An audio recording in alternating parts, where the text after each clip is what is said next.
Bonjour à tous, merci de rester toujours connectés sur votre chaîne, la première chaîne YouTube à travers le monde. Tozane Sengomingi et à cause de la Lissusuna Bino, bonne année 2021, Makambo Mingi à Malamu, et comme la Bino P, Mabota na Bino, merci Mingi na conseil na Bino et Sunga Kibiso na l'an dernier, tu améliorer mon salaire, tu allais continuer na mon salaire ango, lelo, tu yambi président, il y a parti Mouvement des Patriotes pour la démocratie, MPD, Francis Moulaja, il est invité na Bisso, Azali cadre na Katia Dynamique pour la vérité des urnes. Na yé to commenter discours il y a mon amboka Martin Fayoulou à Salaki pour na occasion et festivité et à fin de l'année to kolobela paix. Union sacrée, Bemba Katumbi Bakei Kuna, est-ce que Balongwe la Muka Tote, Tokolukato et Bango na invité na biso Lelo, Tokolobela, nomination et informateur, Bati Lokwebo Lelo, Azali nommé informateur sans que le Premier ministre a démissionné. Nakash Bazali Kolobapenza Bazali soutenir action à chef de l'État par jurisprudence ou la nomination il y a papa Mwando Simba mais Nangambo Batebele Bazali Koloba que le président de la République a violé la constitution donc ba position il y a invité Nabiso Lelo Bazali président et MPD Soki ya solo Félix Antoine Tshisekedi Tshilombo a violé la constitution. Tokolobela pe Bandi Makate Félix Tshisekedi Yewana a bimisi par grâce présidentielle à Kobima moto balbalba qui yemta assassinara feu M. Laurent Désiré Kabila Edi Kapend.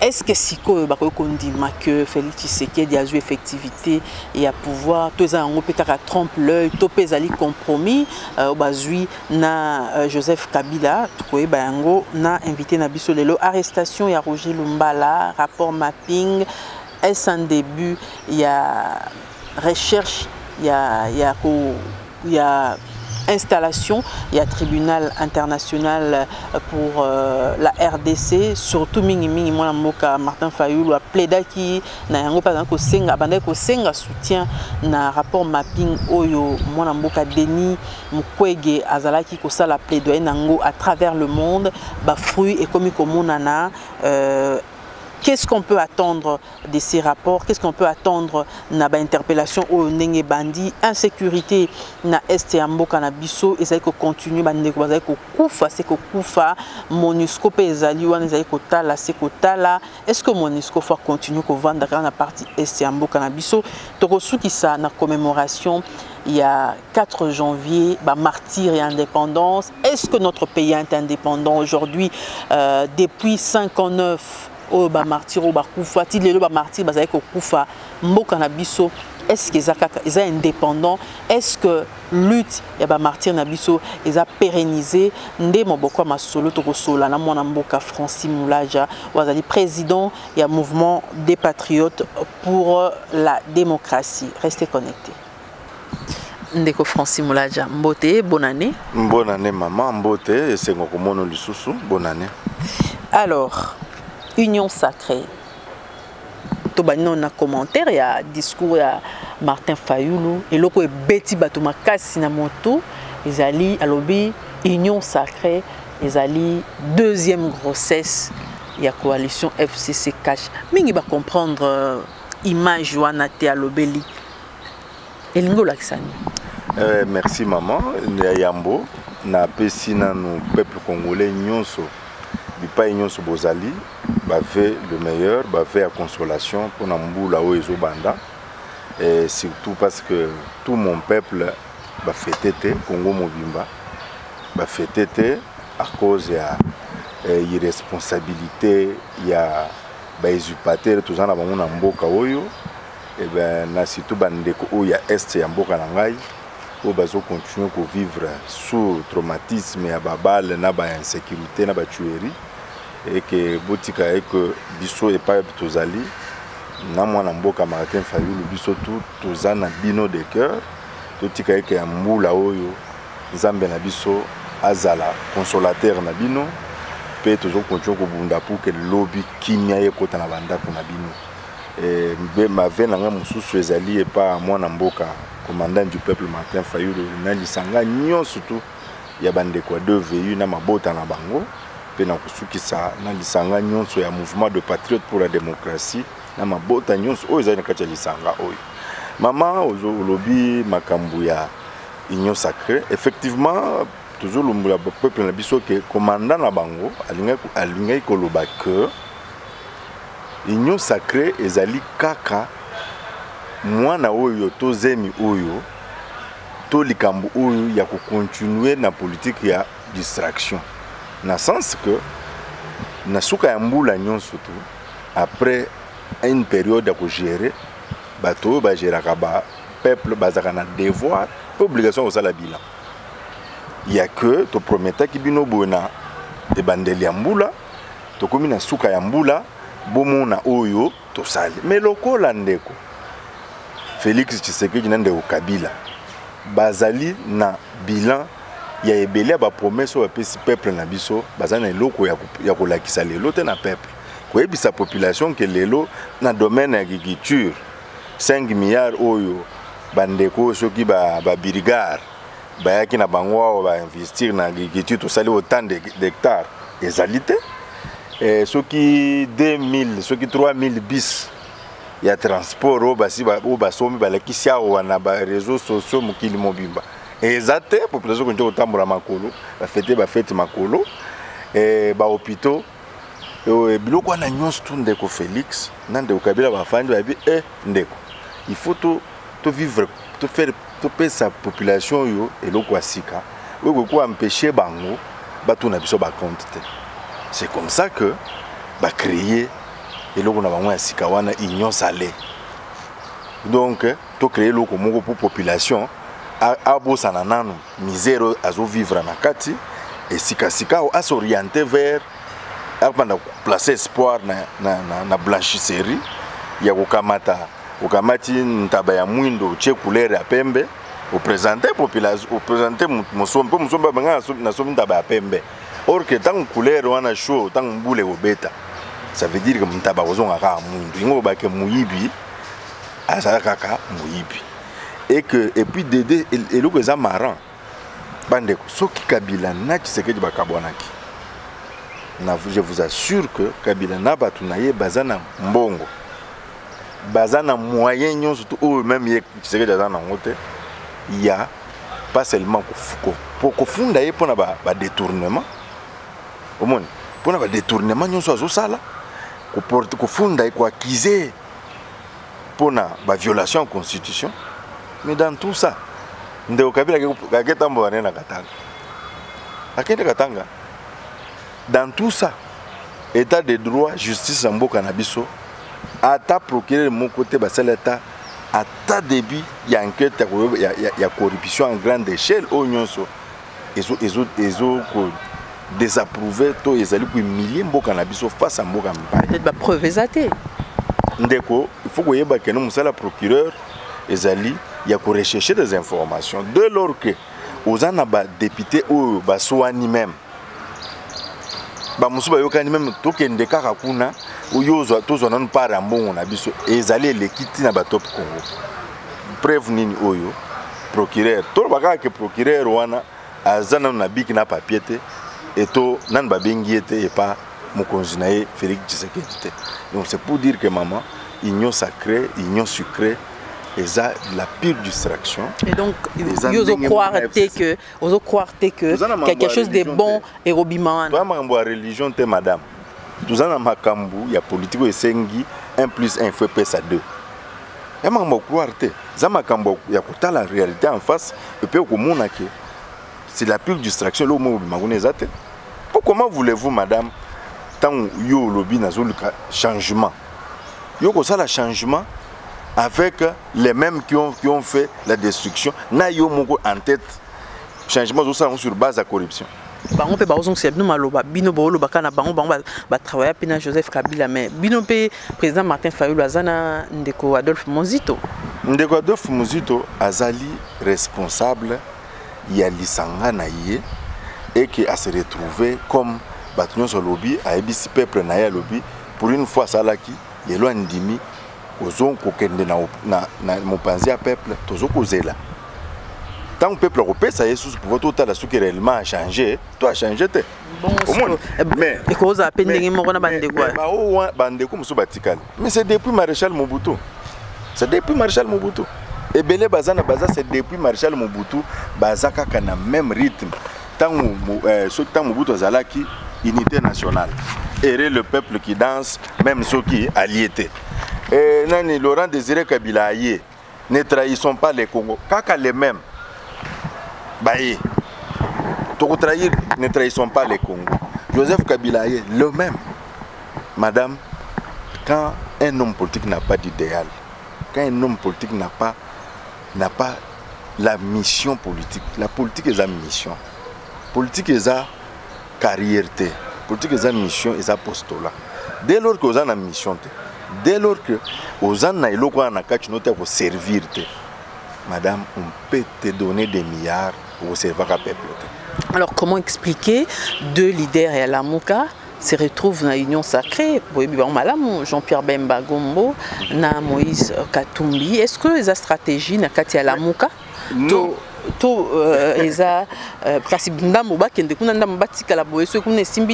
Madame, rien de bon,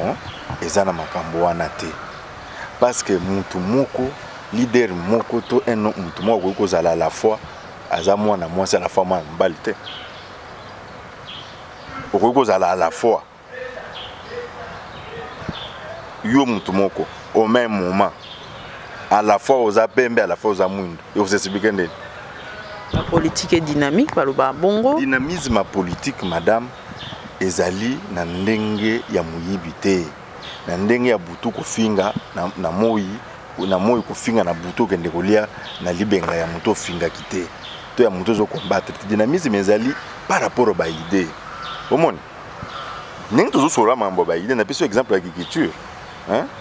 Ndeko chilombo lobby biso na ye na ba birgar. Biso ntoka ba birgar ba ko investir na mboka monte. Ba birgar ba memi combien? Ba memi 5 milliards. Ba ko investir na gigi. Biso to lobite. Ko nani investir nini wa ko ya na mbongo, ko leka mbongo bijia mboka na bino moko na. Et puis birgari yango moko.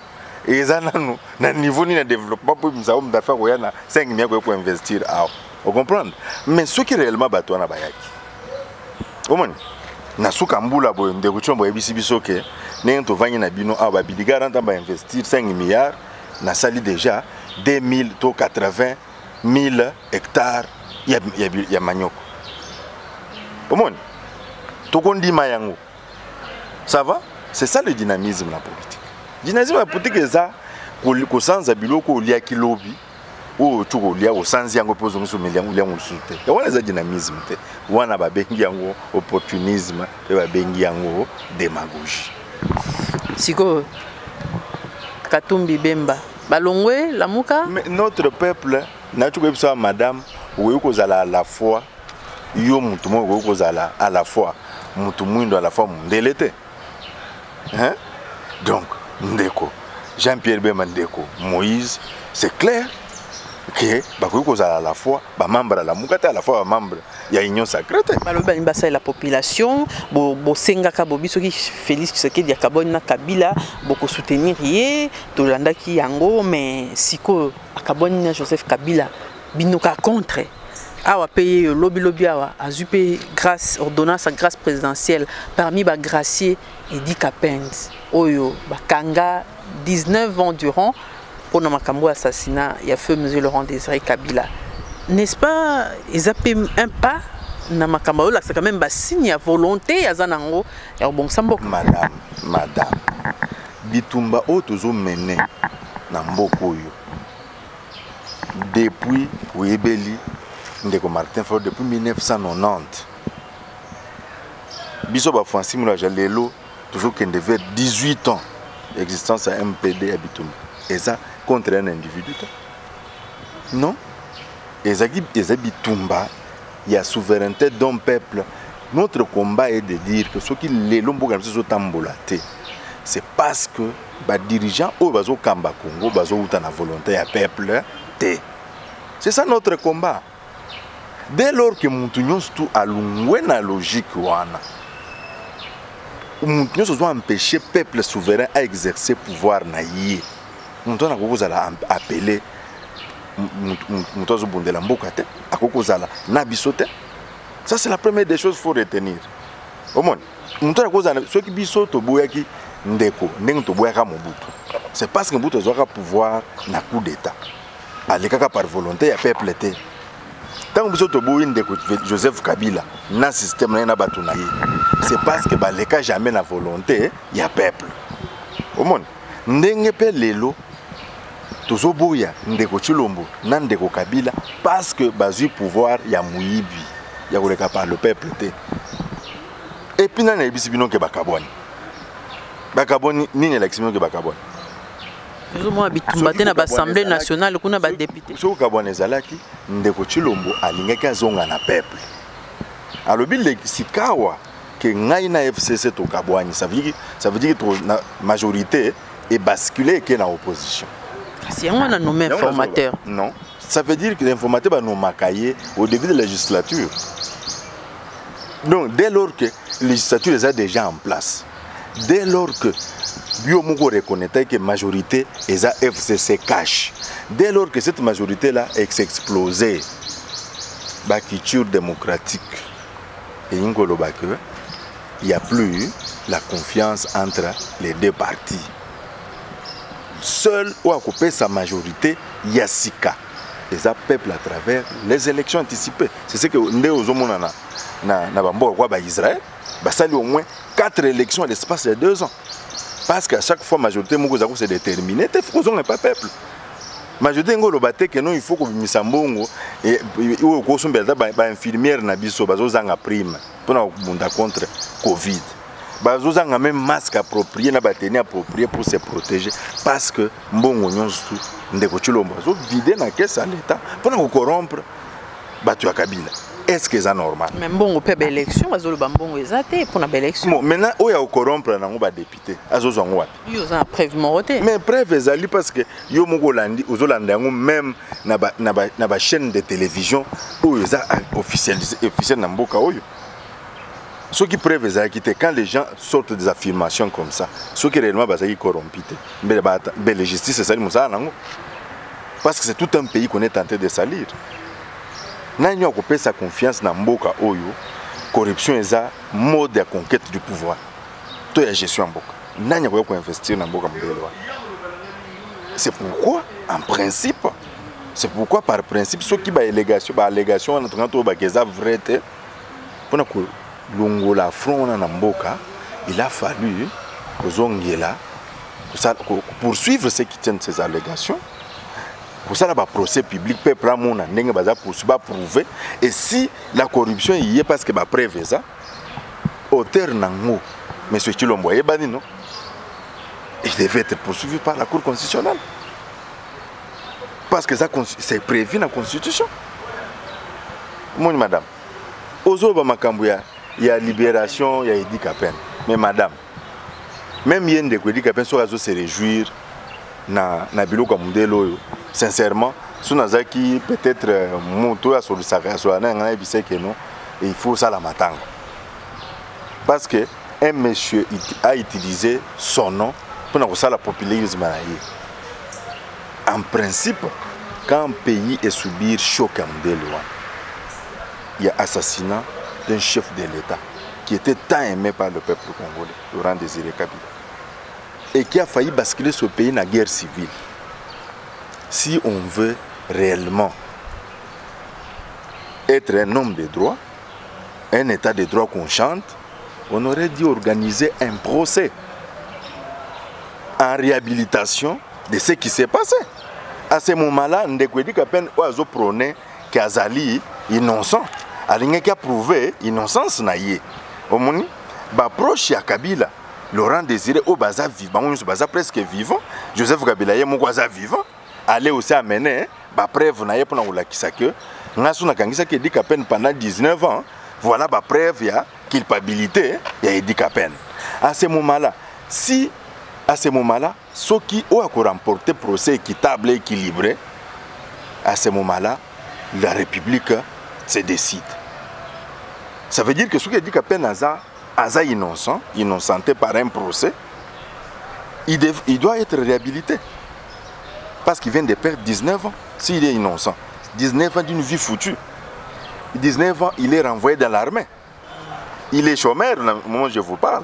Donc, à travers le procès, s'il était innocent, on devra en principe faire quoi? Le réhabiliter. Le remettre dans l'armée, le dédommager. Vous comprenez? Et de l'autre côté, la famille Kabila et tous ceux qui aimaient Laurent Désiré Kabila pouvaient aussi avoir une conscience tranquille d'avoir été convaincus par un jugement qui ne va pas appeler à la vengeance. Ok? Donc, tel que nous sommes là, nous sommes dans un... Il a fait qu'à réalimenter la guerre, les conflits. Vous comprenez? Parce que la famille de la victime reste convaincue que nous avons perdu un père. Et tous ceux qui aimaient Laurent Désiré, pour eux, ils estiment que va perdre un leader politique. On ne sait pas comment chacun a s'y prendre tête. Bon, de l'autre côté, famille a dit qu'à peine. Qu'est-ce qu'ils se disent? Nous avons tout perdu. Pendant les 19 ans que papa n'a pas sorti de la prison, nous avons tout perdu.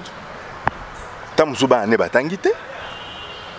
Ane ba vivre une vie à misère, c'est normal quand tu es arrêté, condamné à mort, relégué, chassé de l'armée. Vous comprenez? Mais maintenant, le fait que ça ne suffit pas. Parce que famille on a paix. Ils sont en train de voir famille Kabila en train de rouler carrosse ici. En train de rouler carrosse, bazosala ba parc na bango, bazokotsa bambongo na ba parc à Kingakati, basali ba hôtel à minene awa. Est-ce qu'on sait comment famille Idi Kapen va s'y prendre? Hein? C'est pourquoi je vous dis, madame, que ce sont des actions immatures. Des actions moins réfléchies. Et ça, des actions où il y a bateau basé en compétence pour gérer Mboka. C'est clair.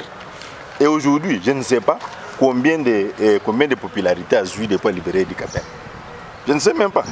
Non, pas limité. Ah voilà. Bon, avec elle, maintenant, il y a gagné. On a libéré Idi Kapen qui si que or que population c'est un pas pour Bondo le Baké, à une effectivité à pouvoir tester. Parce que pour une bonne information, Olenganko était médiateur entre les deux familles. Yo sommes une grâce présidentielle négociée d'abord entre les familles.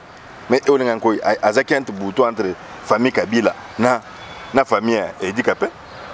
Bon, ou puis grâce présidentielle de Tawana. C'est un arrangement politique. N'habite il y a qu'à faire asseoir union sucrée. Donc il faut créer un spectacle en Dengouana. Donc au fait, M. Félix Tshisekedi dans le groupe Naye, baza champion. Donc il y a un politique yokola. Et c'est même malheureux pour un grand homme d'État comme Etienne Tshisekedi qui disparaît et mais qui nous laisse derrière pas un cadre dans un parti politique qui chante d'avoir fait 37 ans. Même pas un cadre capable de défendre qu'est-ce que c'est, pourquoi cette IDPS a été créée. Même pas un cadre. Regardez vous-même la réaction des soi-disant secrétaire général de l'IDPS. Martin Fayoulou, un homme d'État, présente la situation du pays. Moi, à la place, s'il y avait des cadres dans l'IDPS, c'était répondre étape par étape. On a dit que le peuple souffre. À Mboujimaï, il y a maintenant, le carburant est passé d'un litre à 3500 francs. À Mboujimaï, c'est officiel.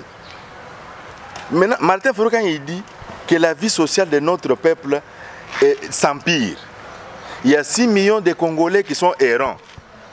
Mais si on est un cadre réfléchi, on dit non. Là, M. Martin Fayoulou, tu as menti. Parce que sur 6 millions, nous avons su reloger 4 millions. Ça va? Quand le peuple fait les pieds chaque jour ici, pas un transport en commun à leur disposition. Mais il faut dire, c'est que même le président Martin n'a pas su dire, il a même résumé. Mais c'est une situation qui est même catastrophique dans tous les secteurs. Tenez par exemple notre équipe de basket qui est partie jouer au Rwanda. Cette année, l'année 2020 ici, est-ce que vous pouvez vous imaginer que c'est le gouvernement rwandais qui a payé même les textes de Covid de notre équipe nationale du basket? Est-ce que cela est normal? Et puis ils ont dit ça dans le média. Ce n'est pas moi qui invente ça. Hein, madame? Et puis ils sont allés avec l'argent où ils se sont endettés. Mais ce fait qu'ils sont à la télévision, non, non, désormais, tous les clubs de la première division Vodacom, je supporte les transports pour le championnat. Mais c'est la compagnie là qui lance la crise. Jusqu'au jour même $1 n'a jamais été versé par ce gouvernement illégitime. L'AC menace d'arrêter. Congo Airways menace d'arrêter de transporter des équipes. Bon. Maintenant, quand vous vous retrouvez maintenant devant un monsieur qui était censé être même ministre de l'Intérieur, hein, parce que quand on est secrétaire général d'un parti politique, on a des ambitions politiques, ça veut dire on est le premier ministre d'un pays. Mais regardez là où il est relégué. Non, mais son mal, c'est parce qu'il a dit que c'est lui qui a présenté Martin Fayoulou. Ma soeur, ce monsieur-là, quand Martin Fayoulou a connu Tshisekedi, et même à la conférence souveraine, le monsieur, vous savez là où il était? Vous savez là où il était? Lavandier de Tshisekedi. Donc, nettoyer les habits et repasser. Vous avez des preuves? Mais il n'a qu'à passer dans le média dire que Francine Moulajama, parce qu'il connaît que je suis de cette maison. Il sait. Il n'a qu'à passer dire que je mens et puis on sort les preuves. Il n'a qu'à dire que comment. Et c'est pourquoi vous voyez un tel monsieur, tout le temps qu'il repassait les habits là, quand il voyait les hommes politiques, lui il faisait qu'enregistrer les mots français. Tu vois? Et maintenant il sort les enregistrements. Donc ça veut dire que c'est une cassette qui est en train d'être rebobinée seulement. Vous vous rendez compte? Hein? C'est pourquoi vous voyez un type comme ça. On ne sait même pas où les mettre. Vous avez les pouvoirs, mais toi tu restes secrétaire général. Toi qui as fabriqué des Martin Fayoulou, mais tu n'as aucun poste pour gérer le pays. Il a dit que lui-même il a voulu ça, il n'a pas voulu les postes au gouvernement. Mais madame, à qui est-ce que d'ailleurs nous n'avons même pas le temps à perdre avec des radios qui ont fait que mémoriser des termes utilisés par Etienne Tshisekedi. Hein? Lui, tout le temps là il était en train de mémoriser seulement les termes. Vagabond politique, lui enregistre. Vagabondage politique. Quand vous lui posez la question vagabondage politique, on est anine. Pour lui, c'est vagabondage politique. Tu vois? Et non, j'ai fabriqué. Pour lui, il a fabriqué. Donc, écoutez, ça, moi j'ai eu pitié de voir que quand nous faisons la politique, madame, je vous ai dit ici que la politique était une mission. Hein? C'est un apostolat. Cet apostolat-là, madame, veut dire que quand tu fais ce que je fais ici, l'objectif n'est pas nécessairement d'être ministre ou président de la République. Ce n'est pas ça l'objectif premier. L'objectif premier, c'est de laisser les traces sur lesquelles les générations futures doivent suivre et faire mieux que vous. Vous comprenez? Parce que vous verrez que l'homme, un être humain sur cette terre des hommes, même vous dans votre vie, vous réalisez vous vous rendez compte depuis que vous vivez un rêve, vous réalisez qu'à 50%. Parce que l'impondérance, on doit prévoir qu'il y a un côté. Mais on a reçu. Et ça va oyo, celle de sorte qu'après bango,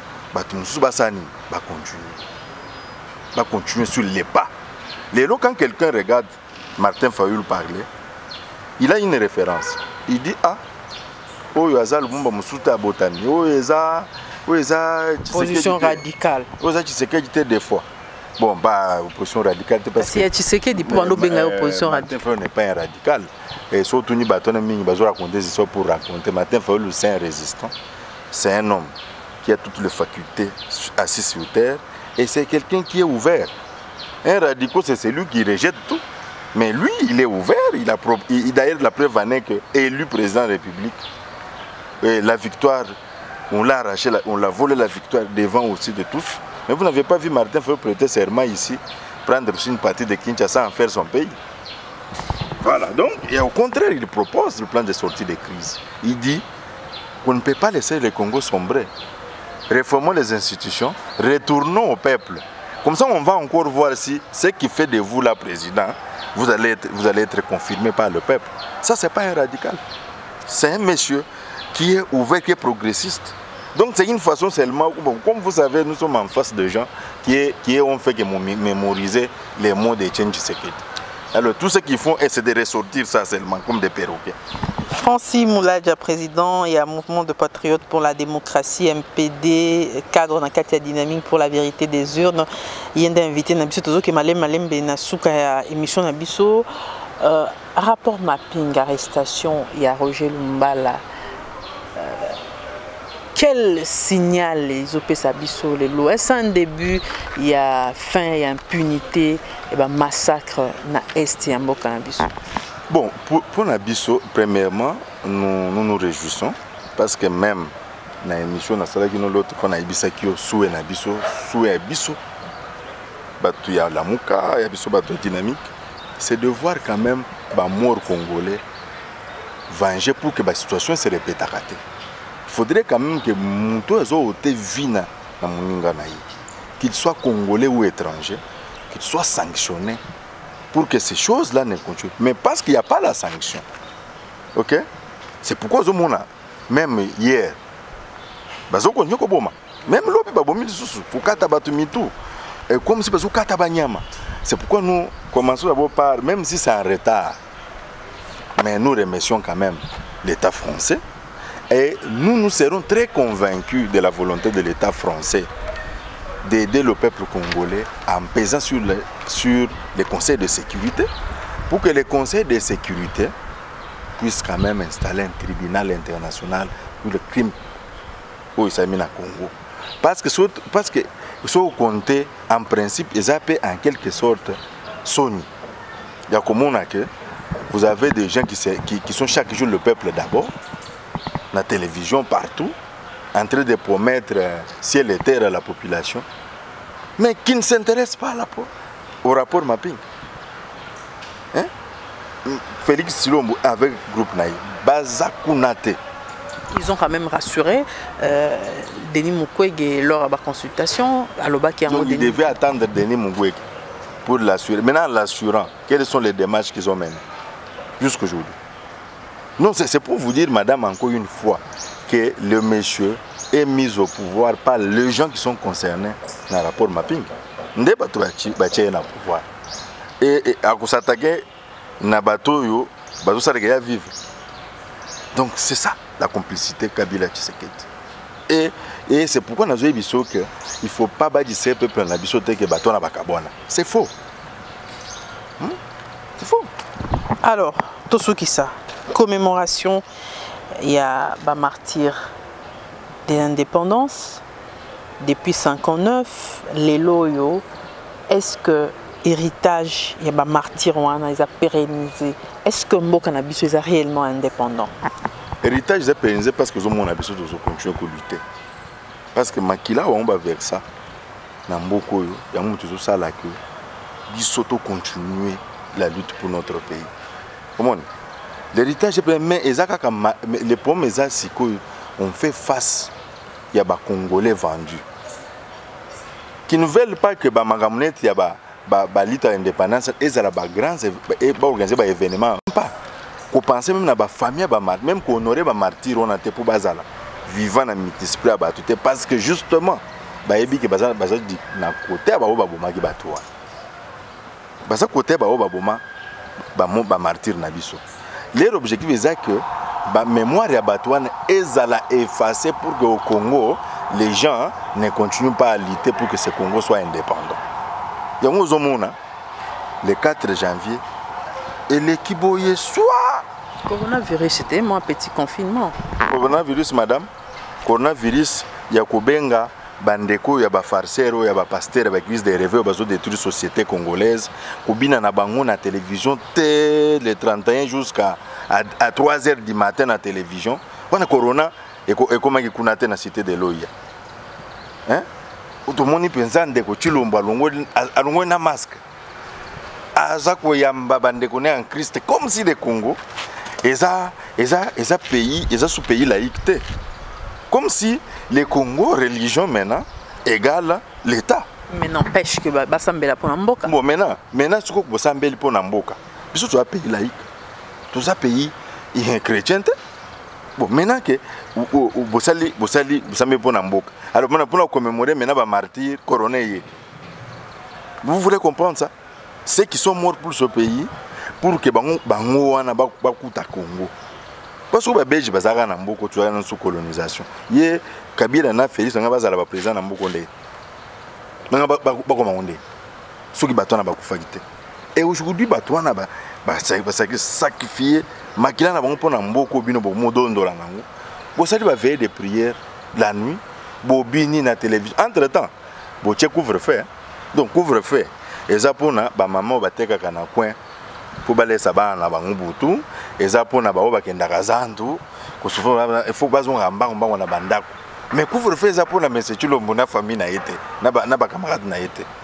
Donc coronavirus eza contre ya pona biso ba résistant. Donc yo résistant bossa réunion 3 personnes té. Sinon beaucoup pensent à malade. Mais c'est tulombo na groupe na yé. Ya ba jouisseur wana bako sangana 500 personnes na salle mongo fermée pendant plus de 6 heures du temps. Wana coronavirus et Saint-Esprit benganya musika ya tanto wana. Tu veux te rendre compte il y a comment cette population que coronavirus est sérieux. Tango bino bato bozo ba mesure bozo se comporter ndengwana. Comment population que tu vois que non danger zali. Tala yo moko les mêmes dimanches les 3.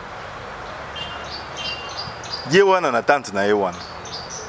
Rassemblement, il y a plus de combien de personnes? On a besoin d'annoncer. Le président de la République a yambi déjà 300 députés. Sans oublier que le même monsieur a décrété Awa, couvre-feu,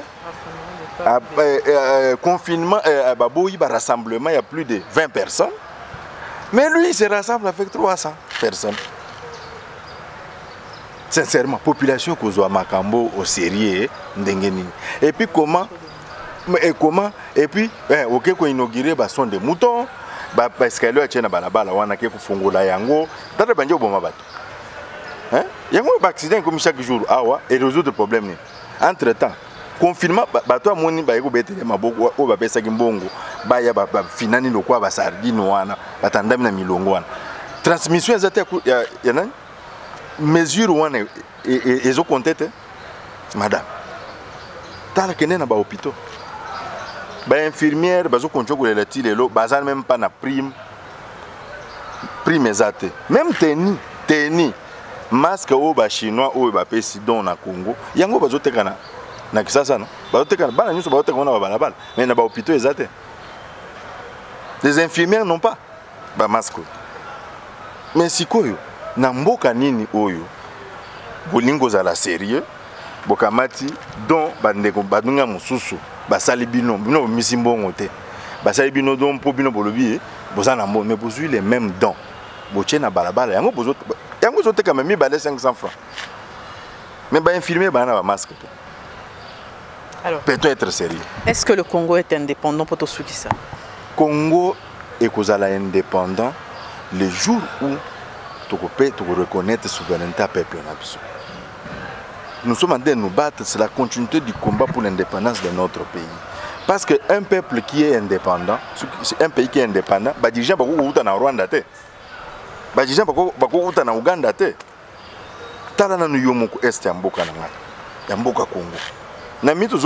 c'est officiel, les troupes rwandais, c'est la loi. Mais est-ce que Oyoki tala même chaîne heureusement télé tchango bosa quand même nzamba sunga bino lobby bosa la page chaîne à télévision normale pour batnyos to basaka na ba moyen otala ba YouTube te. Je vous assure que même ba chaîne sur télévision ya Congo na ya radio mama balingi tous kolobela makambo ya passe ya peuple te. Donc so ngoye bageno babomi bazoboma batu na est il faut landa ba chaîne lokola ba télé tchango il faut que koluka ba RFI même où la kaki population que yesoka bimi président akende ko vanda na lelo bazobelela yewe papa yaka ovanda awo azo makolo kuna ta azobeta sota lisolo et à la place avec ko inaugurer école de guerre mbongo ko futela ba joueur billet ya avion bakenda ka championnat local oyo na ba province ozana opacité mais ce ko inaugurer école de guerre okosana osani okopesa mbongo nini okopesa nini kuna distraction. Au moment où on annonce occupation par village, gouverneur à Sud Kivu il y a une semaine sur RFI, ce que je dis est contrôlable, vérifiable. Qu'est-ce qu'il dit? Le pays est en guerre. Je ne peux pas aller par deux voies.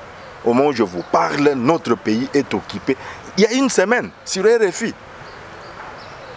Mais conférence de gouverneur et Salemi, même pas un mot sur cette situation. Même pas un mot.